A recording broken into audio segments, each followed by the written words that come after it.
All right, y'all ready to begin shooting again? We'll go on the whistle commands. Hi, my name is Miranda Nephew. I'm from Reno High School. I'm currently a sophomore. This is a brand new program. We've done a little bit of this in the summer with that PEP grant.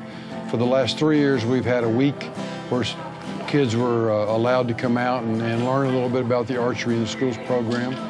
Although we haven't had it in school till this year, we've kind of introduced a few of them to this archery shooting, and we've had a big turnout every year. As wide as your shoulders, maybe a little bit wider.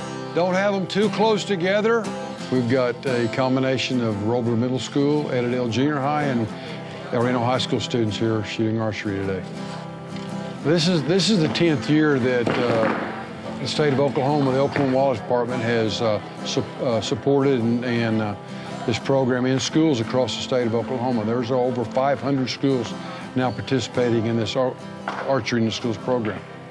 It started in Tennessee 11 years ago, I believe, and it's spread all over the nation. So it's becoming a big, big thing. So I recently qualified for state for archery, and I think that's kind of cool because there I was like kind of nervous. We took 9 high school shooters this year. You guys finished 11th. They took the top 10 teams.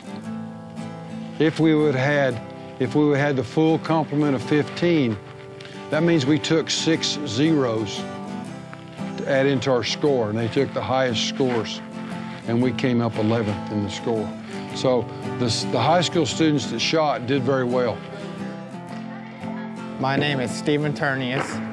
I am in 11th grade. This will be my first year qualifying for state and regionals. I'm excited to compete. I like everything about archery. I think I have a good chance of being one of the best. You push yourself to be the best that you could be. I got a 40 out of 50. It's pretty good, yeah. This is an outlet. It's an opportunity for kids that don't feel they don't like that level of competition that's required in extracurricular activity, although this is sort of an extracurricular activity. It's a club more. In most schools, it's a club. Here, it's part of a PE program. It's what it is. And that's how it's initiated in schools through PE programs, and then they provide an opportunity after school for those students that want to compete.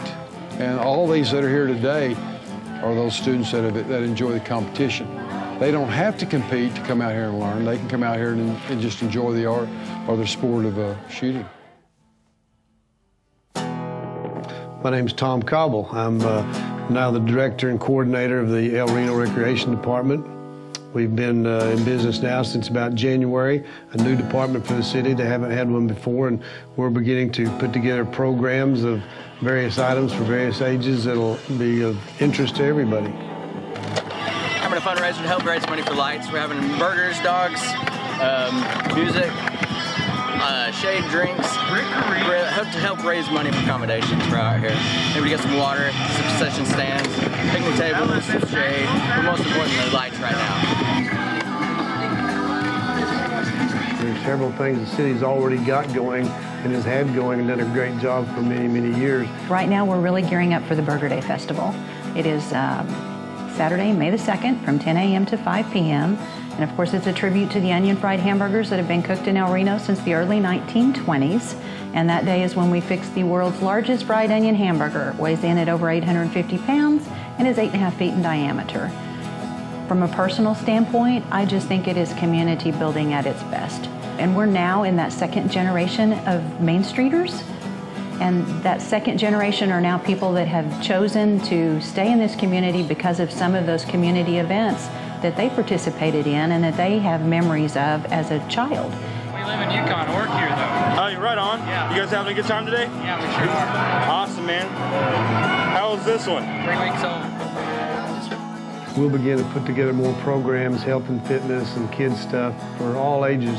Just make it a great place for the community and the citizens of El Reno to use. We're doing a lot of planning and have a lot of things coming up right now in the building. We're using it for some Zumba classes, yoga classes that are meeting once or twice a week. So got a lot of things beginning to go. Well, it's really important in the growth and development of cities, and you look at the great cities around, and I think, Mustang, Yukon, Edmond, they're a little bit larger than us, but people these days are, I think, when they decide where they're going to live and move their family, they're looking at where they work, obviously, but they're looking at the school system, they're looking at the recreational activities that they can do when they get there also. Health and wellness and things to do as a family and with your kids are just really what they're looking for. We're already gearing up for the block parties. Small Town Weekend is the first weekend in June, and the Cruisers are a great partner with Main Street on so many things, and they have asked us to kick off our summer series of block parties by having a little mini block party the Friday night of their event. So that's when they'll start, and then the third Saturday of June, July, August, and September is when we'll have the block parties. They want to get active, they want to ride their bikes, hit a golf ball, play catch with their kids, play some games, be in an art class, learn how to use a camera, whatever it might be, and we want to be able to do those things as a family or as individuals as well. There's so many intangible benefits. It's not just the economic benefit of events, but the intangibles, I think, are almost of greater value in a lot of cases. I'm really excited about some of the great things that are happening in downtown El Reno. We're seeing a new type of business mix that's coming to the district, and I think it's going to bring a whole new level of synergy to the area. We want to represent our hometown, and this is how we choose to represent it. We've seen a lot of ups and downs in downtown. The El Reno Main Street project, I think, has helped bring visibility and has kept people thinking about the downtown area. There's been a lot of shops that have come and gone, but right now it's nice to see those empty buildings filling up, and it's really nice to see some of the young people who live here in El Reno taking ownership and opening up the businesses and carrying on the traditions. El Reno's our hometown. We just really felt like we needed that. We needed a skate shop here. I'm loving the downtown growth. The businesses, the people coming here, the interactions, not only just the businesses, but the different kinds of businesses that we have. I mean, you have us, which is a clothing brand and a skate store. You have the girl across the street that does tattoos. You have a coffee shop down the street. You have numerous, just different kind of businesses that all intertwine very well in this small town. I mean, I do all my shopping down here. If I ever need anything, I'm just literally walking to it. I love that. Yeah, I feel like I'm in a big, like almost New York style town. All we need is a small shop, like a grocery store down here, which I've heard is in the works. I have been doing business as Wet Willie since 1973, officially since 1980, running the businesses downtown. I have done screen printing, the t-shirt printing. The wife and I run a bar here in town for 8 years. I do custom mowing and brush hogging. I'm always doing some kind of different business. I'm a workaholic.